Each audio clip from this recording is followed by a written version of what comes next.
Hey kids. Hey kids, how's everybody doing, huh? That accidentally hit the wrong button. Oop. Okay, we're live now, I think maybe. Sorry about that. I think I hit the wrong button. I had a message come by and I tried to clear it. So, anyhow, guys, as I promised a boat tour, this is the ugly truth. Hey, Austin. So, I'm going to show you this boat in the condition that it is now that I found it.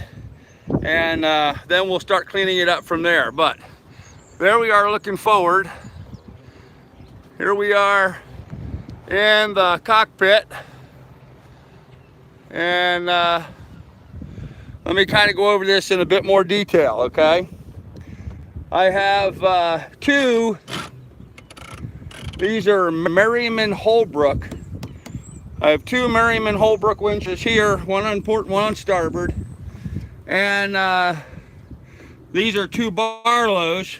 There's a Barlow here, port and starboard. There's cleats for cleating off the lines about everywhere. There's a large VHF antenna that's been out in the sun a bit too long. Looking at the stern here, we have the connection right there. See if I can line that up. I don't know if I can line that up. Now, the connection right there is for the backstay. There's two of them. There's one there, and there's one over here. A little thing sticking up, that's for my flagpole. I gotta see if there's a pole in here. If not, I'm gonna buy one. There's a spot here for the throw ring to go on the back. This is the steering pedestal. If you can see that. Kind of get this up a little better. Anyhow, there's the steering pedestal. It's in pretty good shape. It's actually fairly new. It's an Edson. Down there is the electric connection for the 30 amp power supply. And I have both of the lockers open at the moment. So let me do this. Let me see if I can. Here we go. Here, let's do it this way. This should be easier. Okay. So here's one of the lockers that's open. There's part of the steering mechanism you can see there. There's also a vent line. Here's looking down in the locker a little bit. This will give me access down through there. Will get me access to the packing gland. Although I could also access that through the companionway. This circle here, I can open that up and that gives me access for emergency tiller if the Edsel steering fails. And then right there, that's where the handle goes for the whale pump that you see here, which is a manual pump for the bilge. There is, down in the bottom of this locker underneath all this mess, that's the AC power cord and bumpers and preservers and stuff. Underneath all of that down the bottom, there's a brand new bilge pump. Never been installed. I just got to buy a float switch, I think, to get that installed. So, got to be careful. Have some visitors here. So, I guess I got to get a little bug spray because there's some hornets around on the boat already. It does have a compass, although obviously it needs some polish and clean. All right, so let's go ahead and turn around. There's the winch system on the port and starboard. It used to have some gauges here. He's removed those. I'll show you that setup in a minute. Going forward, okay, so there's where the mast would go. The wiring connections are around that. There's a forward hatch, anchor. There's a little cover plate over where the chain drops down into and the rod drops down into. But that's kind of the bow. There's a pole on the side here for pulling out the jib. All of the lifelines are currently down. They simply, you pick up the stick and you stick it down in the grommet and that puts the lifelines back up. Sail tracks down both sides, both port and starboard. And these two metal brackets here are for hanging a little dinghy, a little boarding ladder off to the side. Now, between you and I don't think my fat butt, I don't think that ladder could handle my fat butt. So I'm trying to work out some other details in regards to that. But that's kind of the tour of the cockpit. So with that said, let's go down below, shall we? And I'm sorry while I'm doing this, I'm not responding to any comments right now. Let me get the tour done and then we can talk about things. Now this is the companionway. And that's what's left. You can see all the delamination. That's what's left at the companionway door. He had a little tarp pushed in the way as well. That's all foobar. He moved the sail track to here. The sail track used to be mounted right here. He didn't like that location, so he moved it to where he did. But now my concern is this might create a pinch spot. I wouldn't want Lily to get a leg stuck down in there or something. So I'm either going to make some sort of a board that covers this while underway, or maybe move that sail track back where it was. Either way, it's very difficult to get in and out of the companionway because the floor is low, the step is high, and the floor is low again. So you really got to step up and step down. And I find it a lot easier to go down backwards. Oh, okay, while I'm here, that's the fuel fill. And that's the controls for the engine, where the key goes and the choke and all that stuff. Okay. Ah. All right, let's go look at the ugly now. This is where she really gets bad. I've got a fire extinguisher there. I got another fire extinguisher there.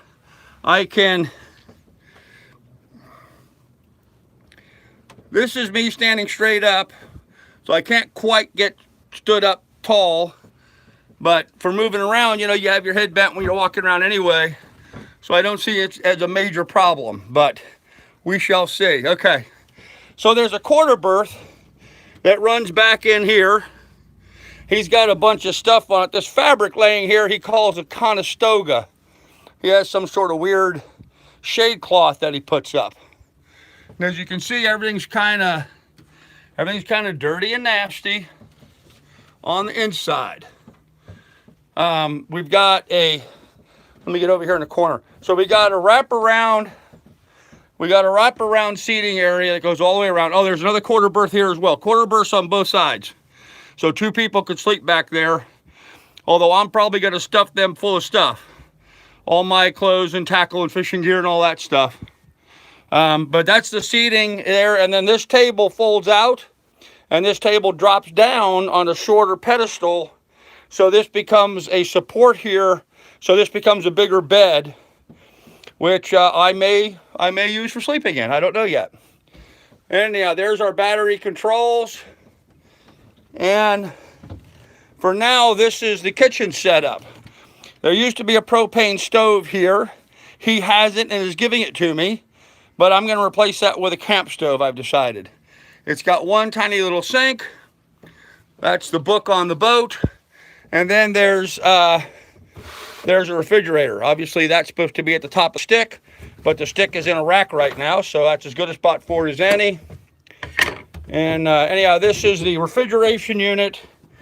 You can see that there. It's really small, but you know, hey, plenty of room for beer and keeping the bacon cold, which is pretty much about the only thing I'm really going to worry about too much. Pretty good little storage. You know, pretty good little storage racks all around, shelves down there. These cabinets here are all pretty good. Lots of room in them. Storage behind the settee there. The fuel tank and water tanks are underneath these, but there's still plenty of storage in some of these others. But this is sort of the ugly with that companionway leaking. We had a lot of water damage here, and so that was nasty. This is some kind of a goofy setup here.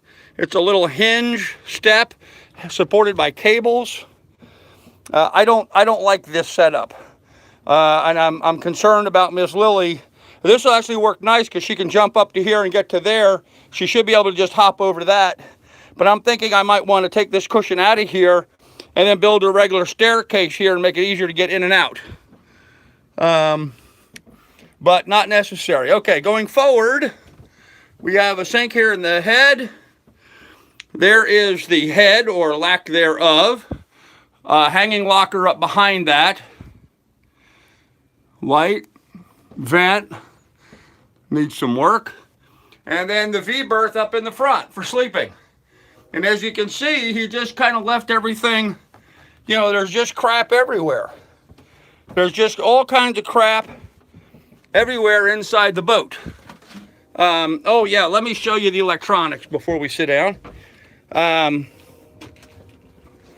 here's his here's his electronics. It's got an auto helm, ST4000 auto helm, which ought to be plenty for this boat. It's got an Apelco head for the fish finder and a standard Horizon VHF, and he's got a GPS that he's going to give me that goes there, he says. Now, I have a handheld VHF. He said the depth finder works, but the water speed indicator does not.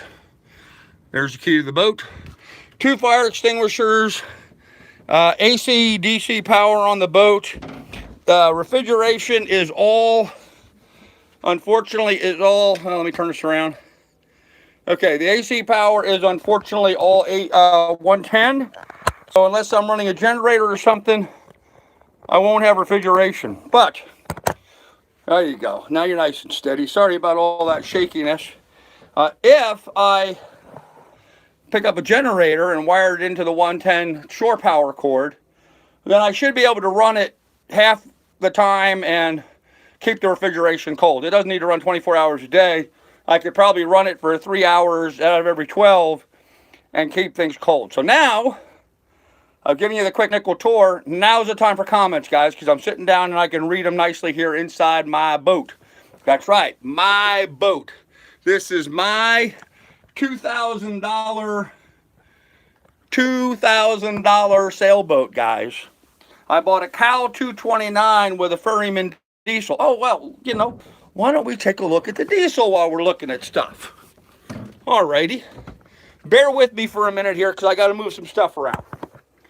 This has got to go up. That cushion's got to come out of the way. Oh, there's a whistle. I don't know why there's a whistle there. This board comes out. This board comes out. And we have, okay, there's the diesel. Now I can already see it's got some water in the bilge underneath of it. So I'm going to have to figure out where that's coming from. My guess is that's coming from this hatch that wasn't properly secured. There is there's the valve to it right there. And it is free and working. So that's awesome. I'm going to, well, maybe it's free. No, it's not free and working. It's just free. No, there it is. It's closed. All right, it closed. So that's working. That pipe there is for the handle for the steering, should the pedestal. And this is where the 2 batteries go, is here and there. But it's the Ferryman diesel. Wicks water filter, or fuel filters. So I'm going to replace those. And that's it. Now hold on a minute while I get back up. Okay, and there's a 110 outlet in the engine compartment. There's another 110 outlet up in the V berth, one in the head and one here. And there's some, as you can see, there's some 12-volt lights here, there, and elsewhere. What are the sails like? Simon, the sails are practically brand new. The guy put new sails on when he had the boat. And they've been in sail bags and storage in his garage for years now. So they're in really good condition. They were stored nicely and dryly, properly folded up. And there's a big inventory of sails. Good head sail, good main. I think there's even a storm sail. And I believe there's even a spinnaker. What will it cost to get the mast stepped and launched? Dave, I was just here asking them the other day. I believe they're going to charge $150 to put the boat in the water. And then they normally charge about $150 to step the mast. But I'm not going to have the mast stepped right now, because I'm going to plan on quickly crossing over Lake Erie over to Buffalo, New York, and entering the Erie Canal. And I'll want the mast down for that. I have to have the mast down for that. So there's not much point in putting the mast up just to put it back down again. So it looks great. Really happy for you. Well, thank you, Simon. Appreciate it. It's a pig right now. Okay, guys, this is the condition that I found it in. And there's some other things that need to be worked on. Like the seat that I'm sitting on has a spot where it's a little rotted. This is the compression post here that the mast sits on right behind me. And this had a, hi Mary, how you doing? This had a spot there at the bottom that worried me on my old boat, my compression post, but this one's in fine shape. It's not rotted, but some water did come down. This board right here, not this board, but that board in there, is actually just a cover for the wiring. The wiring goes down through there, and water had come down and sort of rotted this seat out. As you can see, I'm sitting my big butt on it, and it's not collapsing. It's not that bad. It's only got a little spot in the corner that's got a little wet rot. With good time, I'll get some marine grade plywood, and we will clean all that up and change all that up and get things cleaned and painted. So it doesn't smell bad. Little smell of diesel, but I think that's because the motor leaked a little bit of diesel in the water that's been sitting there for I don't know how long. I got to get that cleaned up. Sailing Wrangler had some, oh man, I didn't see that. I just saw the beginning of it. It's an old boat. That's the fun of it. That's right, Simon. Water in those wire chases are common. Yes, they are, Don. It is common. And it will stop once the mast is in place. The only reason it's doing it now is the mast isn't there. And so there's, there's an opening there where the mast would normally cover the wire chase. Right now that's exposed, and he really didn't do anything properly to cover that to keep the water. So when it rains, water comes down that hole. I mean, the guy's a musician, and he's a sailor, but apparently he's not a super experienced sailor. So I don't know. We will see. But there's the boat, guys. I told you I would show it to you. This is in its ugliest state. I haven't cleaned up or spiffed up anything. In fact, I just got up here. I opened the companionway, and well, you saw what happened from there. This is the first I came in the boat since, Saturday, with you guys with me now. So now I got to go through and inventory everything. Grab yourself a couple of rolls of butyl tape to seal up those leaks. I will, Don, absolutely. Absolutely, that and some adhesive. Why did he take the mast down? Palm Limit, they do that here for storage. Does it smell? It doesn't smell moldy. It has a little bit of a faint diesel smell, but I think once I get it all cleaned up and spiffed up, we'll get that smell out of here. The cushions and stuff, they're not perfect, but they're not bad. My other boats were certainly worse than that. So can we call you Captain Carl now? Well, no, not really. I mean, from the Coast Guard standpoint, I'm a captain, but I don't have a license. Grandpa finally gets to go sailing. Simon, isn't that the truth, man? This has been a long, long time coming. And, he left me some chart books. I got some chart books. And maps. Mappage. Always a good thing. Maps for Lake Erie. I tried to see if I could get a cruising guide for the Erie Canal, but apparently everybody's out of print on them. I'm looking forward to this. Excited for you, Carl. Well, thank you. I'm looking forward to this, too. It's going to be interesting to see the different projects I got to get into here real quick. That's a long way to go under motor. Do you watch the Sail Life channel? Excellent at repair and rebuilding. Yes, Peaceful Don, I have watched Sail Life for a while now. And a few other channels that do that kind of stuff. Why is the headliner wrinkled above your head? Well, that's where there was some water intrusion right there by the mast. See, that's where the mast would go. That's what I'm saying. And it got some water intrusion in that. That all is going to come down. YouTuber Sean and Julia, I didn't catch that. It said something about YouTuber Sean and Julia. When I'm on the phone, guys, the chat just comes up briefly and then disappears. I wish there was some way of making it stay. Oh, okay, that may have helped. YouTuber Sean and Julia may sell you their charts. Oh, maybe. I have. You don't really need a chart. You don't really need a chart for the Erie Canal. It's kind of simple, but I was hoping to have a cruising guide about things that are fun and interesting to do along the way. This may be a crazy question, but what's a companionway? Okay, Mary. The companionway is this area here where you see the light. That's the area you go from the cockpit down into the salon where I'm sitting. That opening through the... Now, one of my projects today is to get the boat. I'm going to try to get some material to repair that today. Don't take the headlining down experience of that. You can race again. Damn comments. Don't take the headliner down. Experience of that. Shutters, yeah. You can race against Lone Star Gal who owns a Cal 29. Does she have a Cal 29 too? Is that what her little miss is a Cal 29? That's interesting. You know, actually, come to think of it, I think I knew that. I hadn't thought about it, but I believe I knew that that was a Cal 29. So that's awesome. Where will you sleep in it? You know, Dave G, I haven't figured that out yet. I may move this table down on its lowest position and sleep here on the settee. I don't like doing that. I think what I may do is put my stuff in storage up in the V berth and in the one quarter berth, and I may sleep in the 1/4 berth back here. But there's going to be room. I mean, ideally, you could sleep 1, 2, 3, 4. You could sleep 6 people on this boat. It would be crowded, but you really could fit 6 people on this boat. You could fit 4 people very comfortably on this boat. The problem is I've got so much crap that I'm taking with me, that's going to take up rooms. But there's certainly room for another person besides me on the boat. Certainly room for that. So, man, this is it. I'm on a boat, guys. What do you think you'll be putting it in the water? I was just talking to them a little bit ago. It's going to go in the water this week. I don't know what day yet, but I want to get it in the water this week.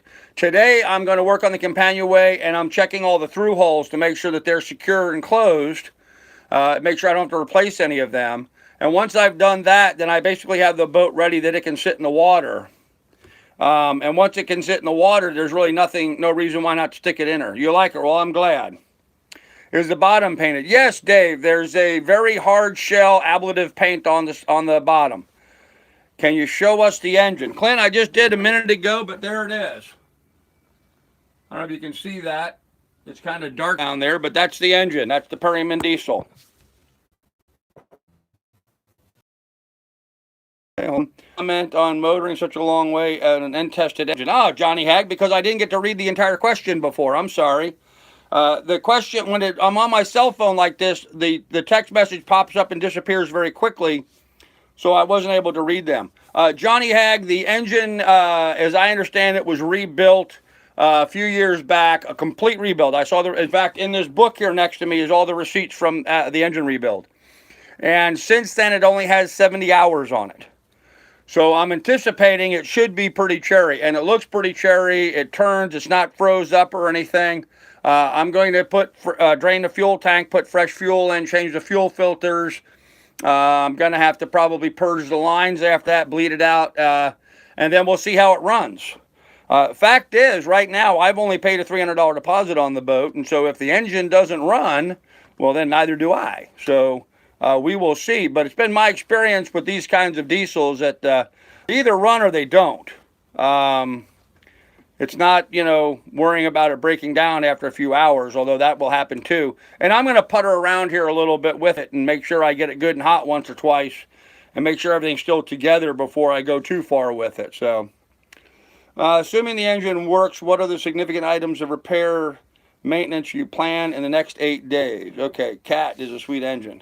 It's not a Caterpillar, it's a Ferryman.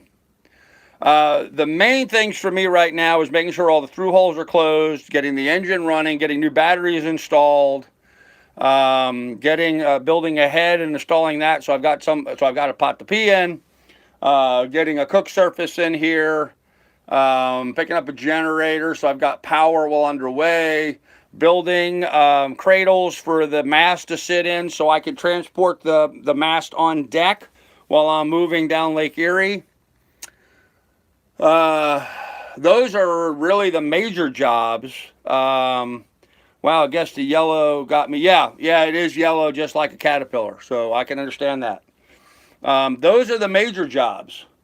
Everything else underneath that's minor jobs. It means a lot of cosmetics, guys.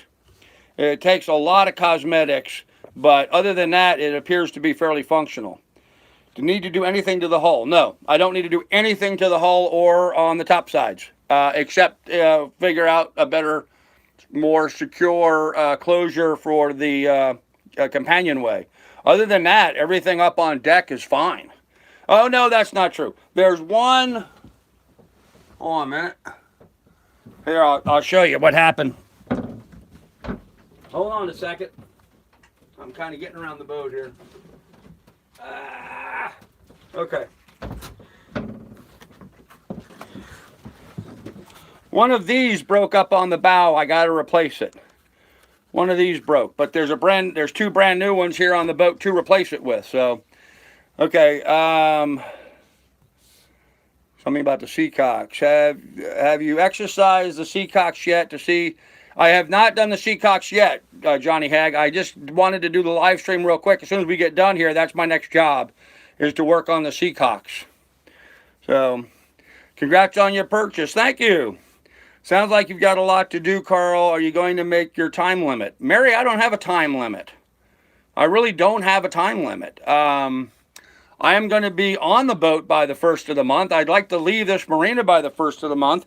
If I don't leave this marina by the 1st of the month, then they charge me $150 a month to stay here while I'm sorting out whatever might need to be sorted out. But from my standpoint, it's a fairly short list of things that needs to be done. Today I went up and I bought my dinghy and outboard. So I have a dinghy. I have a really nice West Marine air floor dinghy. It's about $600 dinghy I got for $250. And then I bought a really nice Mercury 3.3 horsepower outboard. It looks brand new, mint shape in a bag, as is the dinghy. And I bought that for $500. So I've got a really nice dinghy and outboard now to put on the back. I don't know if I'm going to tow it or put it up on deck. I don't know yet. If I put it up on deck, I need to put a mount on the push pit to hang the motor from. Why did you choose the boat over others you were considering? $2,000. The guy was asking $2,800 for this boat, and I bought it for $2,000. Just too good a deal to pass up. Just way too good a deal. Guys, I sold my Cal 30. Now, it was in a little bit better shape than this, but really didn't have much more new equipment. It had newer cushions and stuff, but other than that, it really didn't have a whole lot different. It had a universal diesel instead of the Perryman, but still the basic setup. I sold that in the Pacific Northwest. What would that have been? 2007. I sold that for $17,000, and my Cal 31 that I sold in Alaska, I sold that for $17,000. So this is a $14,000 boat that I bought for $2,000. It's ugly, and that's why I got it so cheap, because it's ugly. I'm ugly. I don't mind ugly. I can fix ugly. I can clean it up and sand the wood down and urethane and varnish and paint, and I can make this look really nice in here. But from my standpoint, it's pretty darn serviceable just as it is right now. And of course, the one of the big, I almost didn't buy it. I really did. I almost was looking at it. And, the thing I was looking at the most that was bothering me was that wood right there, all that wood rot around that. That was the thing that worried me the most. And this little bit of wood rot underneath here. I'm ugly too. Welcome to the club. There you go, Dave. Cal 229 probably worth $10,000 in functional condition. All right, Don, there you go, $10,000. So I'm $8,000 ahead on this boat. Be right back. Okay, Mary. I'm $8,000 ahead. Why wouldn't I buy this boat? It just made a lot of sense to me. So, but I almost didn't buy it because of that, and I hadn't paid any attention to the name on it. Me and the guy looked at the outside. It looked all clean. I was looking at the hull. I wasn't looking at the paint. The name on the back. I really didn't even pay attention. I didn't even see it. And then we came inside and we looked around. And I'm like, oh man, this is pretty shabby, pretty nasty. It needs a lot of work. Hey, Kelly Banks, how you doing? Then he and I were talking. I was standing around the back of the boat, and I look up, and the name of the boat is the Lily 2. Yep, named after my dog, the Lily 2. And I just said to myself, if there was ever a sign. I've already owned 2 cows, so I like cows. There's no particular reason why I have cows. I haven't gone out of my way to just buy cows. I'm not just looking at cows. It wasn't my intention. I've looked at a lot of other boats, Morgans and all kinds of stuff, Catalinas and what have you. But the fact is, these cows are a very seriously heavy, hard laid up hull, an encapsulated keel, so I don't have to worry about keel bolts breaking and falling off. If I finish fixing up the standing rigging and replace all the running rigging, I've got a boat that could sail the world's oceans, even though she's only 29 feet. This thing could cross the Atlantic. That is, if I could store enough foods and stuff on here. But yeah, they're really a decent, solid boat. Cows are that vintage, have a good reputation, and known to be a solid boat. They are, Don. In fact, I'll tell you what, my Cal 30 that I had in Alaska, I came into the dock one time and I was coming in hot. And I knew I was coming in hot. I was going to be a smart ass, figure I'd pull in, hit reverse, and slow myself down at the last minute so I could pull in. But I was coming in a little too hot. And I go to kick it into reverse, and you know, with these diesels, you got to go from forward to neutral to reverse. And as soon as it hit neutral, the engine died. Just cut out. It had injector problems. So here I am going still too hot, and I came in and I hit the dock. Now the dock had a heavy wood frame around it there at Shoshone Marina. And so, man, I plowed into that, and the bow went up, and the bow came back down, and there was a big old dent in the dock and not even a speck on the boat. You couldn't even tell the boat hit the dock. There wasn't any indication on the fiberglass that it hit that. And man, I mean, we hit hard. We put a dent about 2 inches deep into the wood. So, yeah, I really like cows. That, and I know one time while we were out sailing, we hit something submerged and it didn't even bother. So, do you anticipate doing more than $8,000 worth of work to her? No, I do not. Oh, someone's here. Hold on. Hello?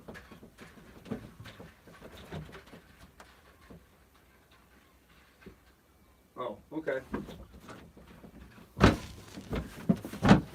I heard a ladder moving and it had me worried. I thought someone was making off with my ladder. I'm borrowing a ladder here to get in and out of the boat. So, no, I don't anticipate doing $8,000 worth of the boat from a sales standpoint. It doesn't need that much.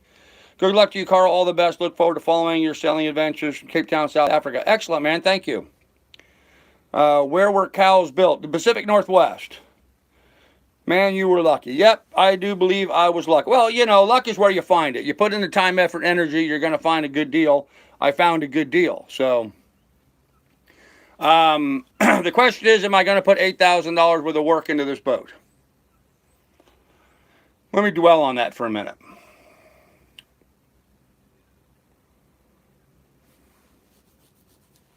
Considering I'm going to do all the work myself, thinking about the woodwork here and redoing the companionway steps into something a little bit nicer than what's there, that's going to cost a few $100 for me to do that. You will in labor. Well, yeah, but it's my labor and it's my sweat equity, and one thing I have is time, because, you know, I don't have a job. So my only concern would be me motoring that far with no sail to fall back on if something were to happen to the engine. Well, you know, there's a lot of motorboats that go out across Lake Erie all the time that don't have sails. So it's a possibility. It just doesn't make any sense for me to spend $120 here to put the mast up, to get over to Buffalo in 5 days and spend another $120 taking the mast down, when I'm only looking at about $50 worth of fuel just to motor across. So the most fuel efficient thing for me to do is just motor. There's all kinds of it's always will be, just got to take the chance. Well, yeah. I mean, there's a whole lot of stuff, and there may be some big glowing problem here that I'm not aware of that may pop up. I've given the boat a very solid, thorough going over, except starting the engine. So, will you spend $120 on towboat membership? Good question, Dave. Probably not. I am not sufficiently well funded at this point to do that. And, you know, worst case scenario is the wind blows me to Canada. You know, if the diesel engine fails on the boat, then I can simply do the dinghy tow. I can, you know, put my dinghy in the water, or maybe in the water with my little 3.3 horsepower, and I can tie up alongside, and I can play tugboat, and I can move the boat wherever I need to. So. And I do have radios for help. So, and I have a cell phone for help. Almost everywhere I'm going to be on the boat, it'll be in cell phone service.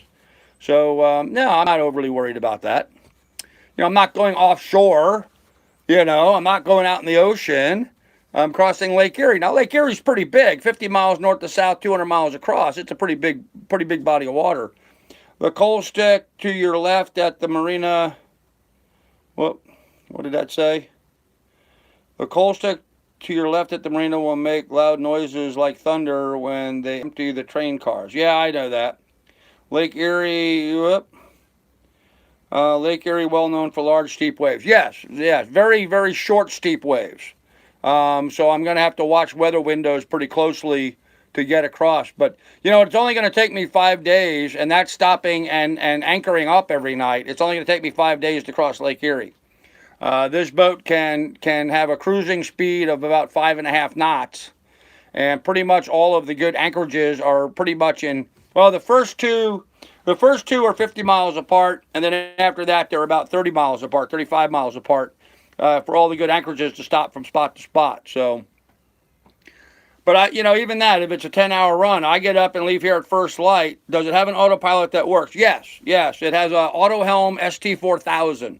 So it's a pretty good auto helm. My Cal 30 in Seattle had a 1000. So this is a much more powerful auto helm. It's a wheel-mounted one, mounts onto the steering wheel. So, and it's GPS controlled. Is it? No, it's got a power head. I don't know if it's GPS controlled. I think I just set the waypoint. The direction. I set it. That's the direction I want to go, and it will hold that course. I don't think it won't go to like points set on a map and then make turns by itself. I'll just set it for a particular heading and it'll hold that heading. Because it's got a compass. So it'll work on the compass and follow that 210 degrees or whatever it is, 90 degrees, 60 degrees, whatever it is on the compass, and it'll just head that direction. Oh, what else? But it's sort of a funky way he's got the thing wired on this board. The board sits up here on the top on the companionway, and so it's kind of odd and funky, but it'll work. It'll work just fine. Got a couple derades. Got a couple derades for ventilation. He's got spots up in the bathroom, in the head of the bathroom for those. Have you already shown the cockpit and top side? Yes, Palm Limit, I did. But I will do that again here in a little bit. for those Johnny-come-latelys, because I did that right at the very beginning, and I really didn't expect a lot of people to be here for that. In fact, I may just go ahead and do a whole new complete tour of the boat here in a little bit, but right now I was just going to sit here and relax. I should have brought a beverage with me. I didn't. I don't have anything but bottled water with me right now, but yeah, I just wanted to take a minute and relax. I've been on the road since 4 o'clock this morning. Well, not really. 4:45, I guess. I got up at 4, left at 4:45, and drove all the way up to Fenton, Michigan, almost to Flint, Michigan, Fenton, Michigan. Will you get the boat surveyed? No, I'm not going to. Why would I spend $500 to $700 to hire a surveyor on a $2,000 boat? That makes no sense whatsoever. So no, I'm not going to get the boat surveyed. Missed it. I'll catch you on the rewind. No problem, Palm Limit. Yeah, we'll do another tour here later on for those that came in later. It'll be fine. Well, I am sitting inside of Lily 2, but Miss Lily right now is out in the truck right over there a little bit. I can't get her up into the boat because I can't get her up and down the ladder. So she has to wait in the boat for me. So, true force of will, you have changed your environment from frozen tundra to funky sailboat to play with while I have been just sitting here. Well, Peaceful Dawn, life is what you make of it, ma'am.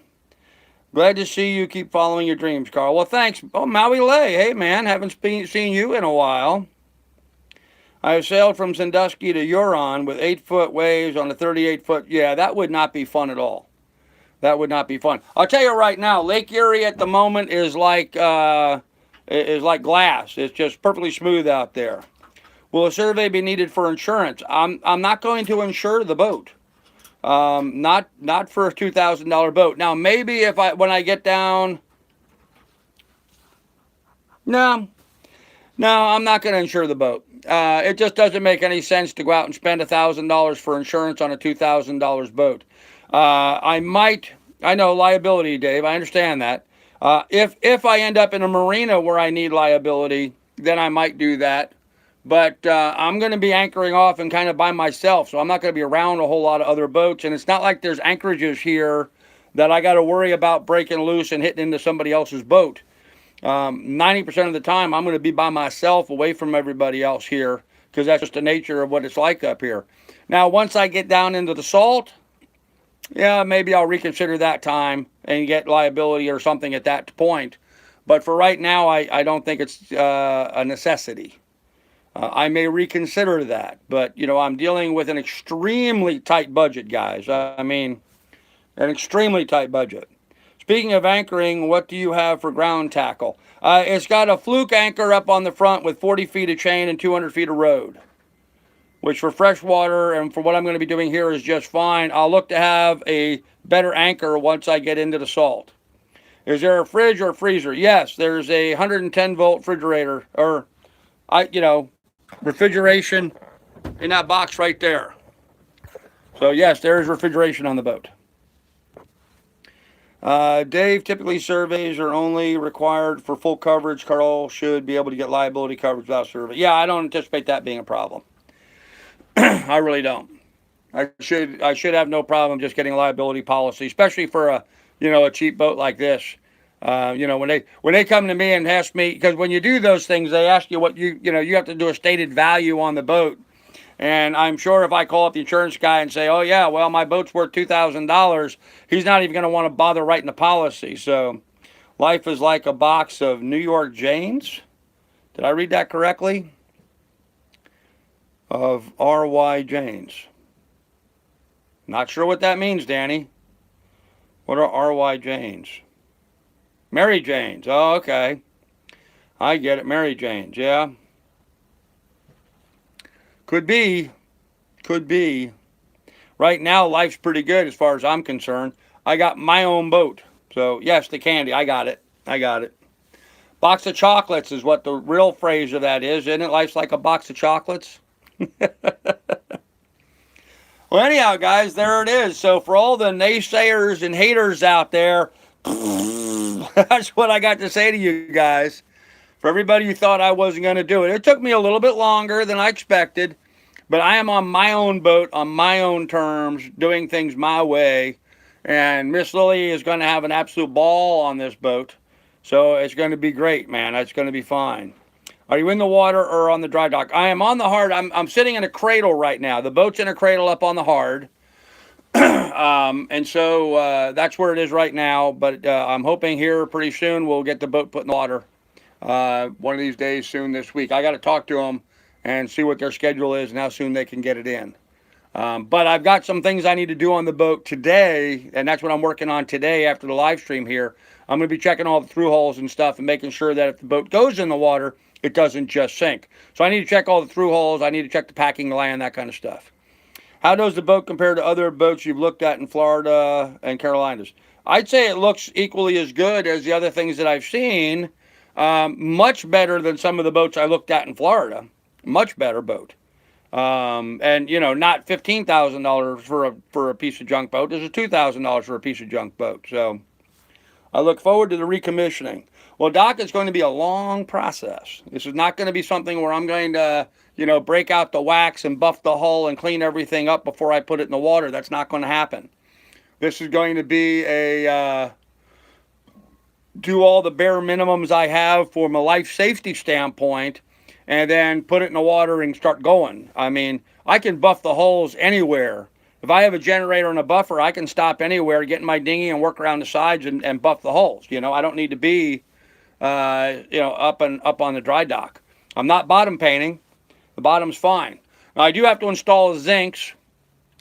West Marine over here. There's a West Marine within walking distance of the marina that I'm in.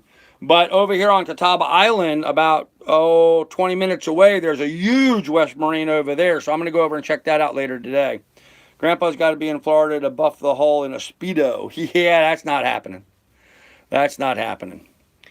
I do have to make some calls. I'm going to see if I can find a fella here that can weld for me up a boarding ladder, a heavy-duty boarding ladder, so I can mount to the stern. The stern's got an ideal spot to mount the boarding ladder to. I mean, great access. I can put some nice big backing plates and stuff on it. But I need a heavy duty ladder to get in and out of the boat. Did you get the dinghy? Yes, I did get the dinghy. It is a West Marine Airfloor 9-foot inflatable in perfect shape. Never had a patch on it. Works 100% with the oars and the pump. And I got a 3.3 horse Mercury outboard. A 3.3 horse Mercury outboard that is like brand spanking new, literally still in the bag. Okay, literally still in the bag. The guy told me he doesn't think there's 50 hours on that outboard.